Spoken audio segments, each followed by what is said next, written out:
സുഭാഷിതങ്ങളുടെ പുസ്തകം 3-ാം അധ്യായം 33-ാം തിരുവചനം.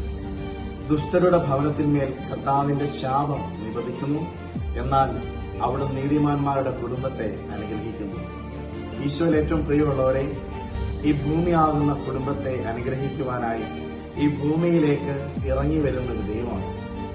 ആകാശത്തിന്റെ വിഹായസിലിരുന്ന് ഭൂമിയെ മുഴുവനും കുറ്റം വിധിക്കുന്ന ഒരു ദൈവമല്ല, മറിച്ച് തന്റെ മക്കൾ കഷ്ടപ്പെടുമ്പോൾ, പാപത്തിലേക്ക് വീഴുമ്പോൾ, നിത്യനരകത്തിലേക്ക് വീഴുമ്പോൾ, നിത്യശാപത്തിലേക്ക് വീഴുമ്പോൾ നെഞ്ചു തകർന്ന് അവരെ രക്ഷിക്കാൻ ഏതറ്റം വരെയും പോകാൻ ഇറങ്ങി വരുന്നൊരു കർത്താവ്. അങ്ങനെ ഒരു ദൈവമാണ് നമുക്കുള്ളത്.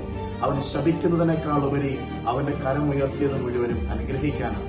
അവൻ ശാസിക്കുന്നതിനേക്കാൾ ഉപരി അവൻ കരമുയർത്തിയത് മുഴുവനും അവർക്ക് അനുഗ്രഹമായി തീരാൻ.